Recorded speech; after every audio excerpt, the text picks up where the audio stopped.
নমস্কার, সুপ্রভাত। দেখছেন নিউজ লাইভ বাংলায় প্রভাতের আলোর অনুষ্ঠান। আপনাদের সঙ্গে আমি স্বর্ণালী। আজ সকালটা আমরা শুরু করব সদ্গুরুর ভক্তিগাথা দিয়ে। সমুদ্রপৃষ্ঠ থেকে ১৩,৫০০ বা ১৩,৬০০ ফুট উঁচুতে সেখানে একটি শিশু। শিবা বললেন, বেশ, বরফের ওপর বাবা মায়ের পায়ের কোনো ছাপ নেই, এই বাচ্চাটা এখানে এলো কি করে? যখন তারা ফিরে এলেন, দেখলেন বাচ্চাটা ভেতর থেকে দরজা বন্ধ করে দিয়েছে। শিব বললেন, আমি আমার শক্তিকে এমনভাবে স্থাপন করব যাতে তোমরা আমাকে অনুভব করতে পারো। শিব আর পার্বতী বদ্রীনাথে বাস করতেন। তারা সেখানে থাকতেন কারণ সেখানে একটা উষ্ণ প্রস্রবণ ছিল।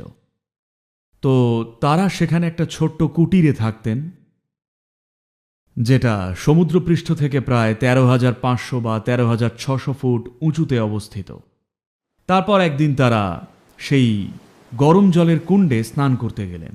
যখন তারা ফিরে এলেন, দেখলেন দরজার ঠিক বাইরেই পড়ে আছে একটি শিশু, খুবই সুন্দর দেখতে একটা বাচ্চা।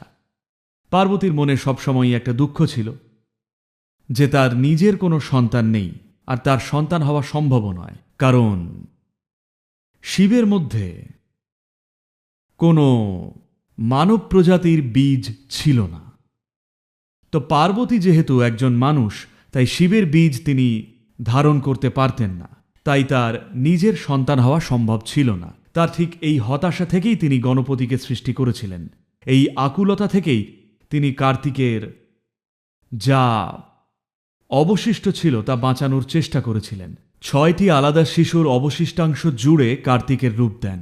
এখন যখন তিনি দরজায় এই ফুটফুটে শিশুটিকে দেখলেন, তার মাতৃসত্তার স্নেহ উথলে উঠল, আর তিনি শিশুটিকে কোলে তুলে নিলেন।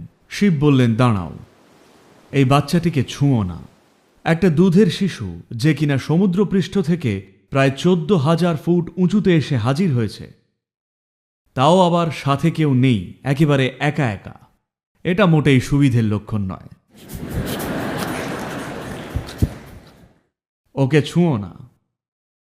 পার্বতী বললেন, তুমি এসব কি বলছো? আমার দেখা সবচেয়ে সুন্দর শিশু এটা। আর তিনি বাচ্চাটিকে কোলে তুলে নিলেন। বুঝতেই পারছেন। শিব বললেন, দেখো, এই বাচ্চাটা কিন্তু সাধারণ নয়। ও একা একা আমাদের দোরগোড়ায় এলো কি করে? আশেপাশে কেউ নেই, বরফের ওপর বাবা মায়ের পায়ের কোনো ছাপ নেই। এই বাচ্চাটা হঠাৎ করে এখানে এসে জুড়ে বসলো কি করে? ওকে ফেলে দাও। এই বাচ্চাটাকে আমাদের ছোঁয়া উচিত নয়। কিন্তু পার্বতী তখন মাতৃস্নেহে অন্ধ।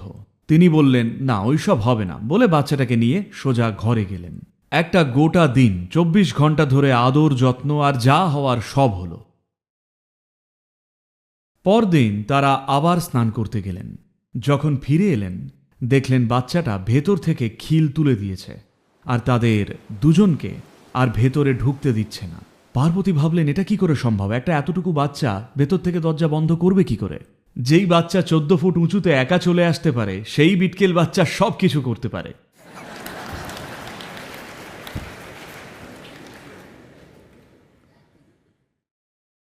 তো শিব বললেন, ব্যাস, চলো জায়গা খালি করি।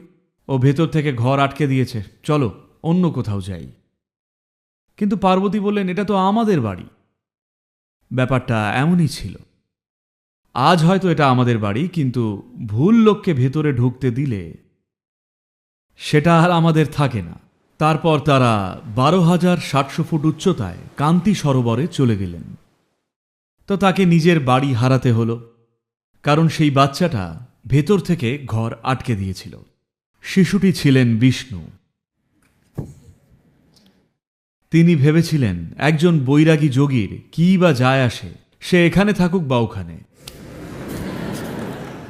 শিবের কাছে সব জায়গায় সমান, কিন্তু আমার কাছে এটা গুরুত্বের, আমি এখানেই থাকতে চাই। তো শিব সেটা জানতেন, আর তাই তিনি বললেন, চলো এগোনো যাক। আর তিনি কান্তি সরোবরের কাছে কেদারের দিকে চলে গেলেন।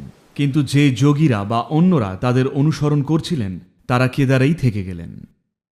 যেহেতু তারা সবসময় কান্তি সরোবরে উঠে আসতে চাইতেন, তাই শিব বললেন, আমি আমার শক্তিকে এখানে এমনভাবে স্থাপন করব যাতে তোমরা আমার অভাব অনুভব না করো। আর এভাবেই তিনি কেদার প্রতিষ্ঠা করলেন। আর আজও কেদার ধ্বনি ও আকৃতির মধ্যে জ্যামিতিক সামঞ্জস্যের বিচারে কেদার শব্দটি শিব ধ্বনির সবচেয়ে কাছাকাছি। তো তিনি এর প্রতিষ্ঠা করলেন যাতে যোগীরা তার অভাব অনুভব না করে আর সেখানেই থাকে। আর ওপরে কান্তি সরোবরে তিনি এবং তার 7 জন শিষ্য, যাদের আমরা এখন সপ্তঋষি হিসেবে জানি, সেখানে থেকে গেলেন যোগের ব্যাখ্যা, শিক্ষা এবং তার সাথে জড়িত অন্যান্য লীলার অন্বেষণের জন্যে। তো কান্তি সরোবর হল সেই জায়গা যেখানে প্রথম যোগ প্রোগ্রাম হয়েছিল।